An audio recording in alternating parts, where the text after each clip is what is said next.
서울대 총장과 또 얼마 전에 국무총리까지 지낸 분이 이런 얘기를 했어요. 우리 한국 사회는 평등 사회다. 평등한 사회이다. 이런 얘기를 했어요. 무슨 말인고 하니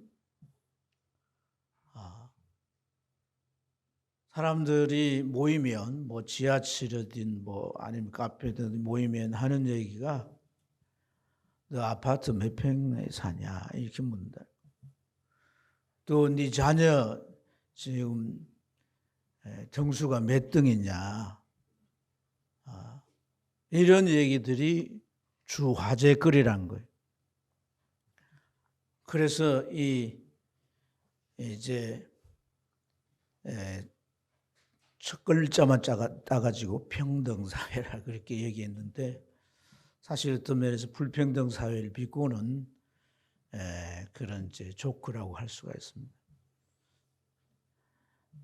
우리 사회 인식이 참 이 아이들이 학교에서 좋은 성적을 내고 좋은 학교에 올라오면 그 나중에 이제 가서 살 집도 큰 평수에 좋은 평수에 산다라고 하는 등식이 이렇게 나 있습니다. 그래서 이런 이 평수와 등수의 상관관계에 사람들이 깊이 인식되어 있는 거죠. 이것은 어찌 보면 우리 사회의 아이러니라고 할 수가 있습니다. 오늘 우리 제목에 첫 글자가 빗장도시라는 말이 나오죠. 그렇죠? 이 빗장도시라는 말은 최은영이라는 분이 지금은 뭐 도시개발 연구소를 차려서 대표이신데 서울대 박사과정을 하면서 논문에 쓴 용어예요. 그러니까 서울의 어떤 지역은 거기 살고 있는 사람들이 집도 큰 집인데 살고 있는 사람들이 학력 수준이 높다는 거예요. 다 뭐 대학원 박사 그리고 사회적인 집도 높다는 거예요. 뿐만 아니라 그들의 자녀들도 아주 성적이 상위권이고 또 좋은 대학에 들어가고. 근데 이제 그들이 모여 살고 있는 곳, 이곳이 다른 바깥의 사람들이 들어갈 수 없도록 아주 잘 짜여져 있다는 거예요. 틈이 없다는 거예요. 그래서 빗장도시다 이러한 표현을 쓰는데 이러한 빗장도시에 대해서 이분이 구체적으로 조사도 하고 연구를 많이 했어요. 서울에 이제 그 3개구, 강남구, 그 서초구, 송파구, 이 강남 3구라는데 이 3구가 서울에 있는 다른 구 25개 구 그 속에 한 106개 동이 있는데 그것과 이렇게 비교를 해보면 이 지역에 사는 사람들이 월등히 사회진식이 학력 심지어 자녀들까지 좋은 대학에 공부도 다 상위권에 이렇다는 겁니다. 그런데 문제는 뭐냐면 이런 사람들이 그곳에 이렇게 몰려 살면서 자녀들을 더 많이 교육시키고 공부를 시키고 학원도 몇 개를 보내고 이렇게 해가지고 아주 단단한 아성을 쌓는다는 거예요. 그래서 이 게이트시티라는 말이 이제 나온 것이고 이러한 용어가 신조어가 되어 있습니다. 우리가 성장하거나 자녀들 키울 때 이제 사실 이 사회 진출하는 데 중요한 부분이 또 학교 입시고 또 이제 취업이죠. 그래서 자녀들이 이제 어쨌든 좋은 대학에 가야 학벌이 높아지는 거죠. 또 점수가 좋아야, 이 점수가 성적이 좋아야 되고 뿐만 아니라 학교 생활을 하면서 또 자격증도 많이 따야 되고 토익 점수도 높아야 되고 그리고 사회봉사도 해야 돼요. 그게 나중에 대학이든 취업이든 다 자기 스펙에 포함되는 거거든요. 게다가 성행까지 해야 취업의 7종 세트로 종합 세트가 되는 거예요. 그런데 이제 누군가가 뭐하고 연수를 했다. 예? 또 뿐만 아니라 뭐 방송 출연을 해가지고 어떤 특기를 보였다.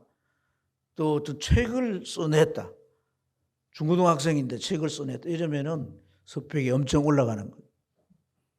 그렇게 스펙을 만들어서 대기업에 다 내야지 이렇게 기업에 취업이 된다는 겁니다. 여러분, 없는 사람이 이제 대학 나오고 직장 생활하면서 집 한 칸 마련하는 것도 얼마나 어렵습니까? 월급 받아 정말 모아가지고 종잣돈 만들어야죠. 종잣돈 가지고 언제 그거 불어납니까? 그러니까 그걸 가지고 이제 주식 투자도 하고, 예? 또 어떻게든 돈 모아기 위해서 여러 방법을 동원할 뿐 아니라 영끌이까지 해가지고 집을 산다. 영끌이가 뭔지는 모르죠. 예, 미안합니다. 여러분 수준을 제가 예. 제가 그런 용어 찾아보다 알았어요. 그렇게까지 해서 집을 한 채 살려고 하지만은 소위 그 빗장 도시 안에 들어갈 수가 없다는 거예요. 이 빗장 도시는 계속해서 어떤 이제 특징을 만들어서 뭐 전당 밑에 분당에 또 일산에 이런 곳으로 계속 이제 확대되어서 자기들만의 그런 거주지를 만든다. 여러분, 우리가 이런 사회에 살고 있는데 성경에 우리에게 뭐라고 했어요? 예수님이 우리에게 온유한 자가 땅을 기업으로 얻을 것이요 그랬어요. 근데 온유해야 되겠냐는 거죠. 온유만 해가지고 이 치열한 경쟁 사회에서 한 살아남을 수가 있냐는 거예요. 어떻게 해서 그 빗장 도시 들어가서 내노라하며 살 수가 있겠느냐. 아이들 같이 입학시켰어요. 이 집은 아이 학교 갔다 오면 뭐 학원만 보내가지고 벌써 1학년인데 3학년 과정을 공부하고 있다는 거예요. 어떻게 그 경쟁력을 따라잡을 수가 있겠냐. 학원이 부족해서 과외선생까지 아주 비싼 돈으로. 그러니까 참 우리가 신앙 운운하고 앉아가지고 저 하늘만 쳐다보고 이렇게 해서 과연 되겠는가. 우리 인간의 삶의 정황은 예나 지금이나 크게 다르지 않습니다. 오늘 이 본문은 이스라엘 백성들이 지금 애굽에서 나와서 광야를 지나서 가나안 땅에 들어가기 위하여 그 첩경이 있습니다. 길갈이라는 곳에 진을 치고 그들이 이제 거기에 있는데 이들이 들어갈 땅, 가나안 땅, 땅도 없는 그들이 이제 가나안 땅을 들어가야 될 거 아니겠어요? 왜 여러분 공부를 하고 왜 취업을 하고 좋은 직장에서 그리고 이제 집을 구하고 이런 모든 모양이 어떤 의미를 우리에게 부여합니까? 땅 따먹기 아닙니까? 땅 따먹기. 그렇죠? 얼마나 이 땅의 의미라고 하는 건 그냥 이 땅만 말하는 게 아니라 자기의 영역, 사람들이 같이 있다고 하는 그런 이제 그 영역들을 얼마나 많이 차지하느냐는 건데 어릴 때는 놀이로 했지만 어른이 돼서는 뭐 치열한 경쟁에서 사냐 죽냐하고 이제 산단 말이에요. 이스라엘 백성들이 그 땅을 이제 얻기 위해서 바로 가나안 땅 앞에 있는 거예요. 그런데 가나안 땅이 어떻습니까? 무주공산 같습니까? 그렇지 않습니다. 민수기 13장 32절 이하를 보면 12정탐꾼이 보고한 내용과 10명의 정탐꾼은 그렇게 보고합니다. 우리가 두루 다니며 정탐한 땅은 그 주민들을 삼키는 땅이요 거기서 본 백성은 신장이 장대한 자들이며 네피림의 후손 아낙 자손의 거인들을 보았나니 우리는 그들과 비교해 스스로 보기에 메뚜기 같지만 그들 눈에도 그렇게 보일 것이다. 그렇게 말했습니다. 전부 낙심해가지고 들어가기를 포기한 거죠. 이 땅 위에 좀 더 반듯하게 좀 더 나은 삶을 살기를 우리도 원해요. 그런데 그런 빗장 도시 같은 것을 우리가 살아간 삶의 벽들을 볼 때 이 이스라엘 백성들의 심정이, 그 낙심이 우리 안에도 있지 않겠느냐는 거예요. 그래서 어떤 성도들은 그렇게 말합니다. 하나님이 뭐 온유한 땅 기업으로 온유 가지고는 안 돼. 그래서 방향을 틀었습니다. 어디로? 내 자녀들은 안악자손을 만들어야 된다.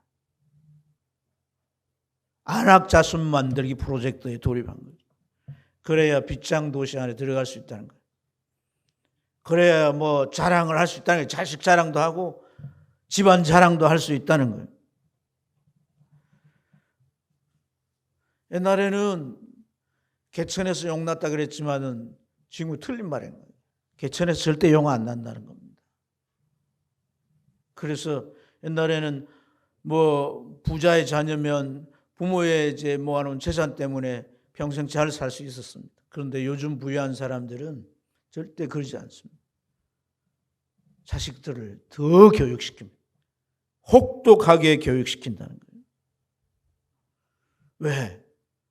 이렇게 구축해 놓은 빗장 도시 안에 내 자식들이 계속 살아야 되고, 그러기 위해서는 이것을 요새화하기 위해서 내 자식들을 사회에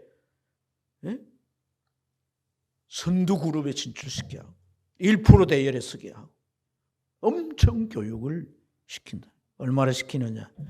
중고등학교 때부터 벌써 대학 교수와 연주를 해가지고 논문 쓰는데 같이 참여하게 해요. 여러분 지난번에 뭐 아무개 장관 그 딸이 뭐 논문 쓴 거 가지고 뭐 2저자 3저자 뭐 논란이 있었잖아요. 그 얘기가 그 얘기예요. 같이 연구해가지고 교수는 1저자가 되겠지만 걔는 2저자 3저자 되는 거예요. 그럼 그거 다 대학 가는데 큰 효과를 발휘할 수가 있는 거죠. 그런데 책을 써가 냈다. 뭐 다른 어떤 특별한 특기가 있다. 따라잡을 수가 없다. 그래서 이 경쟁 구도에 가만히 있으면 뒤처지면은 펜두리 인생밖에 안 되니까 어쨌든 이 안악자손 만들기 프로젝트에 몰입해야 된다. 그래서 신앙은 접어들고 불신자들의 그 교육 경쟁 대열에 같이 있습니다. 세상 교육에 그들처럼 뒤지 않으려고 열심히 노력합니다. 이 사회가 얼마나 내혹한지 한번 뒤지면 절대 따라잡을 수가 없다는 거예요. 스피드 시대라는 거예요. 스피드 시대. 그래서 무너지면 영구히 이제 회복할 수 없기 때문에 발버둥 친다는 거예요. 자, 신앙을 접어두고 세상 교육에 이제 앞다투어 달리기를 할 나머지 여러분 제일 먼저 무너뜨리는 게 뭐냐면 주일 성수입니다. 자녀들의 주일 성수. 우선 아이들이 학교에 뭐 다 가고 하지만 학교에서도 뭐 이제 입시 되면 뭐 주말에도 나오라 그러죠. 근데 이제 괜찮은 학원에 보내서 아이 성적을 올려야 되겠는데 괜찮은 학원에는 주말에 학원을 하니까 뭐 주중도 하지만은 주말에는 아주 중요한 거 가르치니까 주말에 나와야 된다는 거예요. 그래서 줄을 서가지고 가서 인터뷰를 하고 야, 너 혹시 교회 다니냐? 일요일 교회 가야 돼? 예. 탈락이에요. 그래서 주일을 지킬 수가 없다는 거예요. 뿐만 아니라 학교의 중간고사나 기말고사는 하나님도 이해해야 된다는 거예요. 하나님도.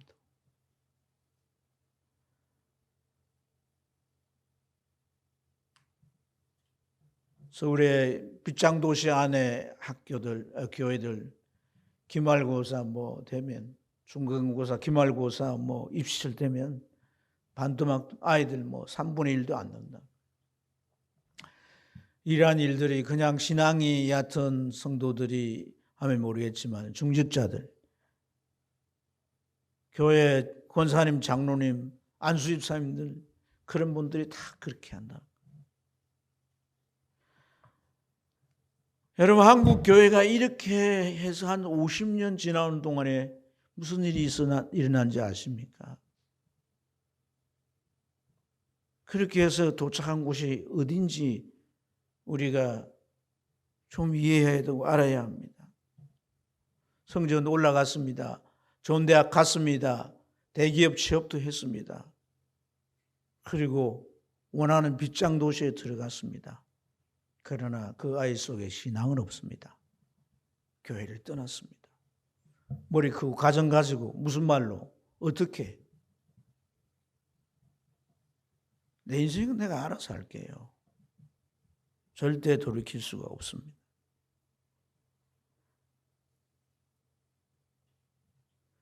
주의를 무너뜨리면서 자녀들 보고 공부해라 이랬더니 아이들의 마음속에 들어온 게 뭐냐면 입시나 시험이나 이것보다 대학 들어가는 거 이것보다 더 센 게 없구나. 더 가치 있고 더 중요한 게 없구나 하는 게 마음에 들어왔습니다. 좋은 대학 들어가는 것 그거에 있어서는 하나님의 존재도 뒤로 제쳐놓습니다. 이러한 과정이 반복되면서 우리의 자녀들은 어떻게 됐을까요? 오늘 정탐꾼들이 여러분 어떤 고백을 했습니까? 그 땅은 어떤 땅이라고요? 그 땅은 어떤 땅이라고 땅이요? 삼키는 땅이라고 그랬잖아요. 삼키는 땅. 내 자녀들을 땅이 삼켜버립니다. 세상이 삼켜버렸습니다. 피플 인사이더에서 써놓은 글을 보니까 영화 감독인데 장진이라는 분의 얘기가 있어요. 20대는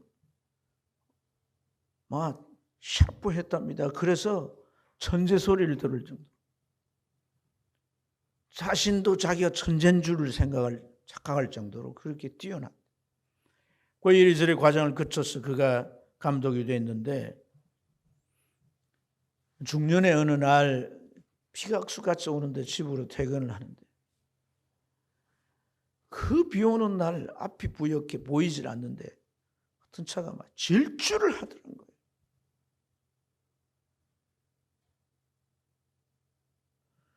우리 좀 심각한 얘기 아닙니까, 여러분? 질주를 하더라는 거예요. 질주를. 막 미끄러지듯 질주를 하는데 그래도 어쩌라고 저러는가 사고 날 것 같아가지고 계속 쳐다봤다는 거예요. 그리고 그 비를 뚫고 이제 집으로 돌아왔는데 돌아와서 자기가 뭔가 쓰고 싶은 게 있어서 메모를 가지고 이제 메모를 해놓은 종이에 메모를 해놓은 게 있는데 그 내용이 뭐냐면 도착해보니 지옥이었다. 무슨 말이냐면 그 질주하는 그 빗 속에 질주하는 차를 보면서 자기의 지난 날이 오버랩된 거예요. 내가 이렇게 살았다는 거예요. 그래서 지금 내 심령이 뭐냐, 내 삶이 뭐냐, 지옥 같다는 거예요. 그게 그 사람의 큰 계기가 됐다는 거죠. 여러분, 상대를 추월해야 되고 더 나은 점수를 따야 되고 그래서 부모는 격려지만 채찍질입니다. 그래서 부모의 채찍질로 솔로 앞만 보고 달렸는데 죽을 만큼 노력해서 도착한 곳이 그 도착지가 어디냐는 거예요. 그것이 정말 사람들이 들어가고자 하는 빗장 도시이기만 하겠냐는 거예요. 많은 사람들이 그런 고백을 하는 겁니다. 사랑하는 여러분, 어찌해야 되겠습니까? 오늘 결과가 뻔한데 그래도 계속 달려가야 합니까? 좀 더 구체적으로 좀 단도직입적으로 말씀을 드린다면 내 자녀가 저런 방식으로 간다면 결론이 나왔는데도 그 자녀가 도달할 곳, 도착할 곳이 어딘지를 아는데도 계속 달리게 해야 되겠느냐 그 말이에요. 아니면 여러분들에게 내 자녀 속에 신앙심을 심어줄 수 있는 또 다른 방안이 있고 비결이 있습니까? 자신 있으십니까?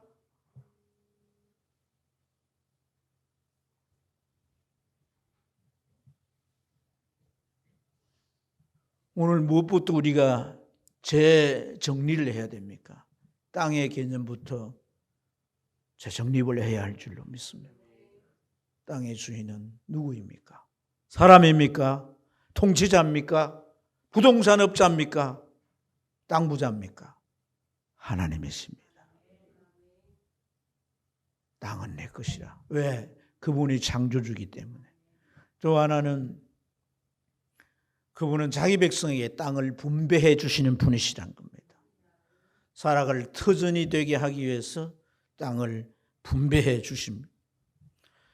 조건이 있습니다. 온유한 자가 땅을 기업으로 받을 것이요.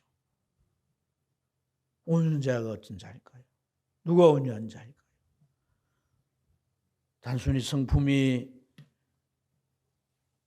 온화하고 부드럽고 내향적인 그런 사람이 온화한 사람일까요?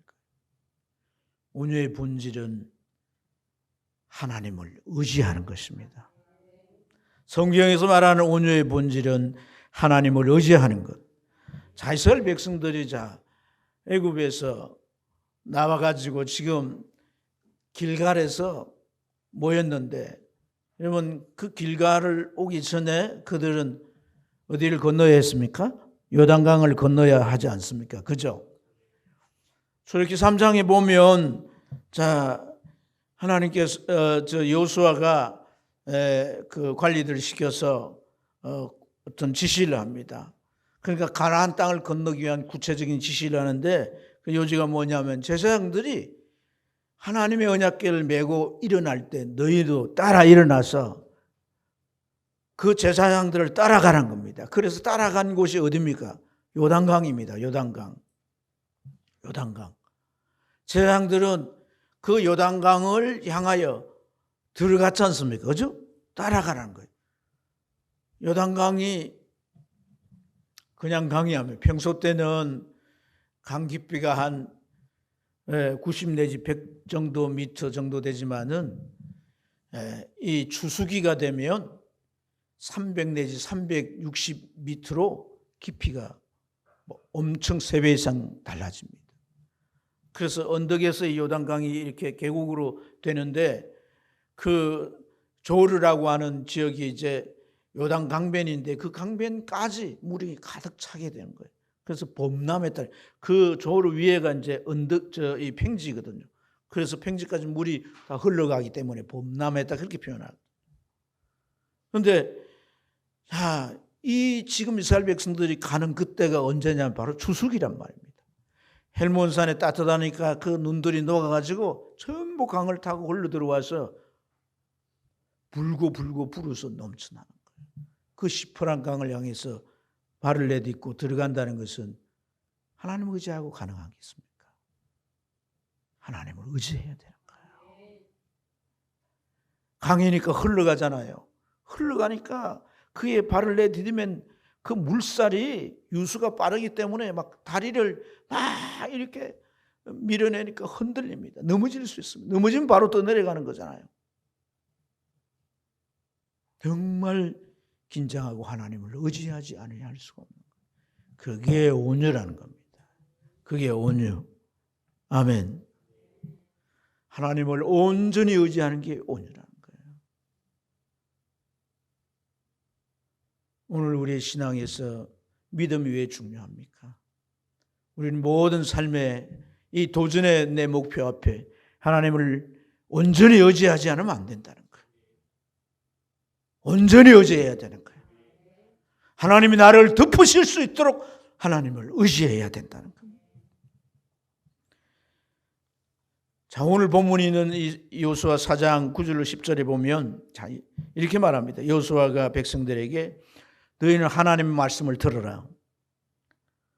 그다음에 가나안의 7 부족을 열거합니다. 그리고 나서 뭐라고 하냐면 반드시 하나님께서 그들을 쫓아낼 것이다. 그리고 이 땅을 주실 것인데 이것으로 너희가 알리라 그랬어요. 그 이것이 무엇일까요? 자, 17 부족을 다 쫓아내고 그 땅을 하나님이 다 너희들에게 주실 거다. 그런데 이것으로 너희가 알리라. 그 이것이 뭐예요? 요단강 건너는 일입니다. 요단강 건너는 일. 이 요단강 건너는 일, 이것으로 너희가 하나님이 그 요단강을 가나안 땅을 주실 것을 알아란 거예요. 이 얘기에서 또 지금까지 말씀드린 맥락에서 줄거리에 드러난 주제가 뭡니까? 하나님을 온전히 의지하는 겁니다. 하나님을 온전히 의지하는 겁니다. 그래서 뭘 비교해도 여러분 가나안에 있는 부족들과 비견될 수 없습니다. 1대1로는 절대 안 됩니다. 100점 100패입니다. 그래, 강하고 능하신 그 하나님을 의지하라는 겁니다. 이 요단강을 건너면서 하나님을 의지해서 이 엄청난 강을 건넜던 것처럼 너희가 이제 이 가나안 땅을 향하여 나아갈 때 온전히 하나님을 의지하라, 그 얘기입니다. 그래서 너희가 이 땅을 건너야지 그 다음에 가나안 땅을 얻을 수 있다는 거예요. 그리고 오늘 우리가 정말 중요하게 받아야 할 말씀이 뭐겠습니까? 다음 세대 아닙니까? 오늘 제가 이 말씀을 준비한 것은 다음 세대 헌신 예배를 오후에 드리는데 같이 이렇게 좀 우리가 문제도 인식하고 자녀들도 생각하면서 정말 우리의 자녀들이 어떻게 해야 하나님의 그 강한 손에 붙들려서 이 빗장 같은 세상 속에서 이 치열한 경쟁 속에서 내 자녀들이 두각을 나타내며 자기 자리를 잡고 자기 땅을 얻어서 살아갈 수 있게 할 것인가? 그거 아닙니까, 여러분? 그래서 이 4장 19절부터 24절 오늘 읽었던 이 내용에서 그 문제에 대하여 얘기하는 거예요. 여호수아는 강바닥을 지나면서 12개의 돌을 가지고 오라 그럽니다. 그리고 길갈에 진을 치고 그 12개 돌을 가지고 기념탑을 쌓습니다. 여호수아는 훗날에 내 자녀들이 이 답을 보고 이게 무슨 뜻이냐 이렇게 묻거들랑 너희들이 요단강을 마른 땅으로 지나왔던 저 애굽에 노예됐던 그 노예에서 해방되고 홍해를 마른 땅으로 지나왔던 것을 얘기해 주라는 거예요. 그러니까 이 12돌 답은 뭡니까? 요단강을 건넌 증거물입니다. 증거물. 아멘. 하나님이 그 요단강을 건너게 해 주셨다는 또 하나의 증거인 것이에요. 증거는 사실을 확인시켜 주는 거예요. 그래서 법정에도 정인의 증거는 사실을 확인하는 데 그처럼 중요하기 때문에 정인의 증거를 채택하는 것이다. 아멘. 아멘. 증거는 뭐라고요? 사실을 확인시켜 주는 거다.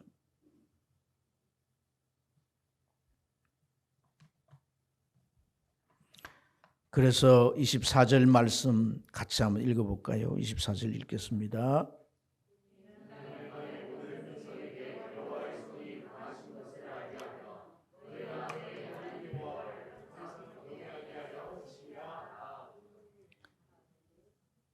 강하시고 능하신 하나님의 손이 이 강을 건너게 했고 이 강을 건너게 했을 뿐 아니라 우리가 사는 땅 그리고 너희들이 사는 땅 또한 들어올 수 있도록 그 강하시고 능하신 손이 함께 하셨다는 거예요. 그러므로 여러분 이 12돌은 강하시고 능하신 하나님의 그 손의 역사의 증거물이란 거예요. 증거물. 우리 이 말씀 속에는 3세대가 나오는 거예요. 홍해를 건넜던 1세대. 다 죽고 광야에 없습니다. 지금 여기에 주인공인 세대가 바로 요단강을 건넌 세대입니다. 그런데 오늘 이 얘기의 요지는 가나안 땅에 들어가서 태어나서 이제 살 후손의 세대입니다. 3세대. 이 3세대 아이들에게 이 요단강에 건져온 12돌을 탑을 만들어 놓고 이 탑에 대하여 물을 때 반드시 이야기를 해 주게 해서 하나님을 경외하는 이 신앙을 갖도록 하라는 거예요. 여러분, 오늘 중요한 것이 뭡니까? 아까 제가 말씀을 드릴 때 이것으로서 저 땅을 너희들이 얻게 될 것을 알리라 그랬잖아요. 이것으로서 이 요단강 건너는 이것으로서, 그리고 요단강 건너오면서 이제 길갈 땅에 세워놓은 이 12돌의 탑의 이 증표가 그들을 믿음으로 건넜고, 그리고 이것은 증표가 되어서 제3세대 후손들이 하나님을 경외하는 신앙으로 설 수 있도록 하라는 거예요. 사랑하는 여러분, 자, 잘 보십시오. 증거물이 사실 확인해 줄 때 이러한 과정은 그 일이 일어나게 된 원인이 눈에 보이지 않더라도 부정할 수 있을까요? 없을까요? 부정할 수 없습니다. 하나님의 존재를 부정할 수 없게 됐다라고 한다면 그 다음 단계가 무엇이어야 되겠습니까? 네가 체험했듯이, 네가 요단강을 건너서 네가 하나님의 그 강한 손을 체험했듯이 너의 자녀도 하나님의 강한 손을 체험하도록 현장을 만들어주라는 겁니다.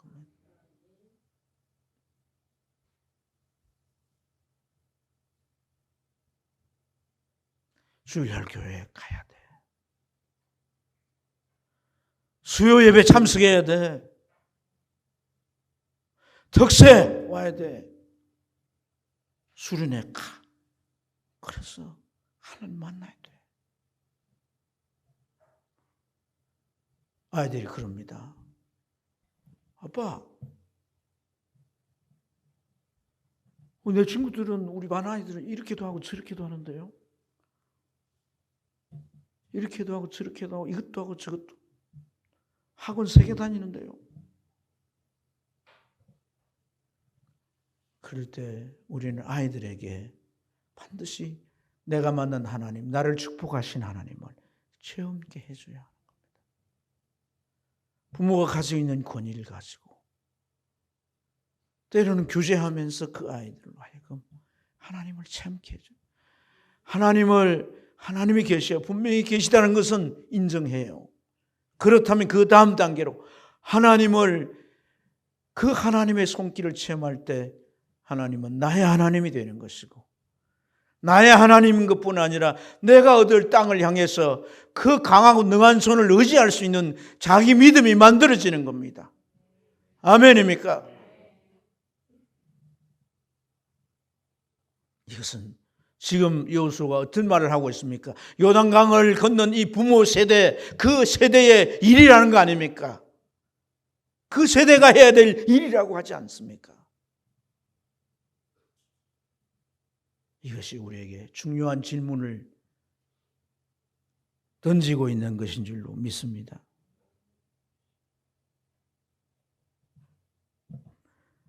하나님은 옛날의 하나님이 아니라 지금도 살아계셔서 역사하신 하나님입니다. 왜 저 땅을 가야 돼요? 왜 빗장 도시를 들어가야 돼요? 잘 먹고 잘 살기 위해서입니까? 왜 내가 좋은 집에, 더 넓은 평수에, 새 아파트에 살아야 합니까? 오늘 우리 예수쟁이들이 왜 잘 살아야 합니까? 요단강을 건너갈 때 가장 중요한 게 뭐냐면 그냥 뛰어든 게 아닙니다. 제사장들이 뭘 메고? 언약궤를 메고 갈 때 너희도 일어나서 따라가라. 그 언약궤가 뭡니까? 언약, 하나님께서 저 땅을 주신다고 아브라함부터 조상 선조 아브라함부터 대대로 약속했으니까 그 땅에 들어가서 얻어서 산다는 것만 일겠습니까? 그 언약궤 안에는 뭐가 있습니까? 가장 중요한 십계명이 있는 것입니다. 십계명, 이 계명, 지켜야 할 계명, 그 10계명이 뭡니까 여러분? 10계명이 뭡니까? 제1, 2계명, 하나님 외에 다른 신을 섬기지 않겠습니다. 하나님을 섬기되 무슨 우상을 만들어 놓고 형상을 만들어 놓고 섬기지 않겠습니다. 3계명, 내가 하나님의 이름을 망령되이 일컫는 그런 말이나 행동을 하지 않겠습니다. 4계명, 내가 안식일, 주일을 지켜서 거룩하게 하겠습니다. 내가 일상에 그 육신을 도모하는 모든 일들을 내가 정지하고 이 시간을 하나님 앞에 와서 예배하겠습니다. 내가 예배하는 그 순간 모든 사람들이 내가 그리스도인임을 알 수 있도록 성경을 끼고 주의 날 교회에 와서 하나님을 예배하는 이 예배의 삶을 살겠습니다. 5계명, 내 부모를 공경하겠습니다. 그들이 늙어서 쓸모없다 할지라도 그들을 내가 정말 마음을 다하여 공경하겠습니다. 6계명, 도적질하지 않겠습니다. 남의 것을 탐난다고 훔쳐서 내 것으로 만들지 않겠습니다. 7계명, 남의 아내나 남의 남편을 내가 음란한 눈으로 보고 간음하지 않겠습니다.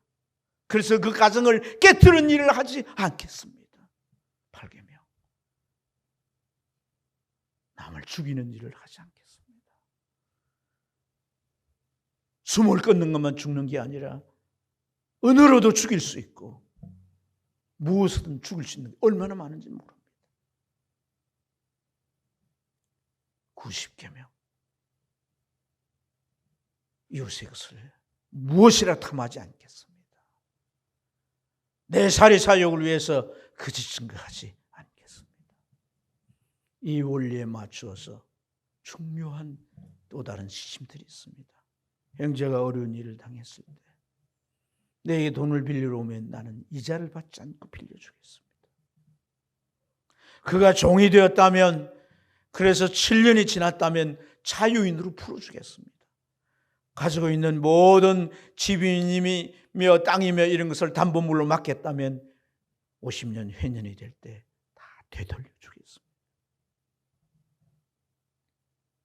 농사를 하든 뭘 하든 그새 소득은 마을 창고를 크게 지었으면 만들 크게 비축해 놓고 우리의 신앙을 지도하는 제사장들의 식량이 되게 하고, 또 흉년이나 계속 어려움에 허덕이는 자들을 위해서 식량이 되게 하고,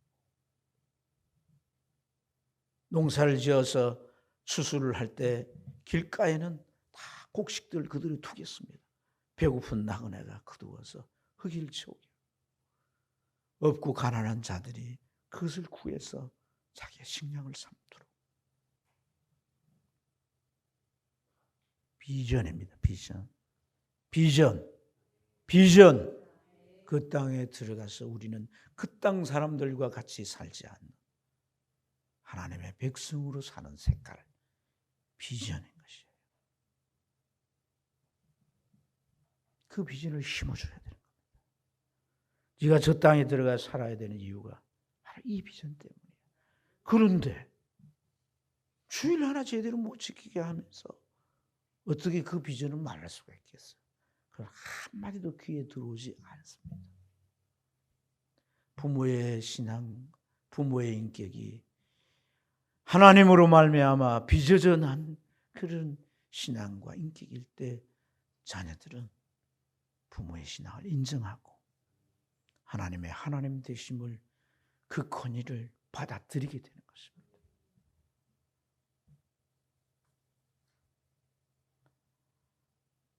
사랑하는 여러분, 가나안 주민들은 땅을 잘 농작해서 포도들이, 제가요 가나안 포도를 봤는데요, 포도 한 나무에 포도가 이렇게 포도 송이가, 얘는 송이가 이렇게 나와 있어요. 그걸 정탐꾼들이 메고 온 거예요. 우리가 한 가지 안에도 그렇게 많지 않아요. 그 열려 있는 건데 막 무슨 졸락졸락 열려 있는데 포도송이 이만한 게 엄청나게 큰 이제 형태로 이렇게 막 확대된 것처럼 그렇게 열려요. 얼마나 가난한 농법이 뛰어납니까? 그들은 적이 쳐들어오면 막기 위해서 철병거를, 북한의 핵 무기 개발한 거 똑같습니다. 그런 거 뛰어나게 잘하지 못할지라도 그걸 뛰어나게 잘해서 내가 하나님을 버리고 그것을 의지하면서 내 인생을 펼쳐나가고 성공하겠다고 생각할 때 하나님을 잃어버리고 결국 그가 도달할 곳은 장진 감독이 얘기했던 지옥인 것입니다. 그 마음 안에는 천국으로부터 오는 참 평안이 있을 수가 없습니다. 내가 어떤 곳에 살든 어떤 땅을 하나님이 주신 땅을 내가 얻고 살든 그곳에 하나님이 주신 이 비전을 향하여 내가 순종하며 펼쳐가며 살아가게 될 때 그의 도착지는 천국인 줄로 믿습니다. 기도하겠습니다.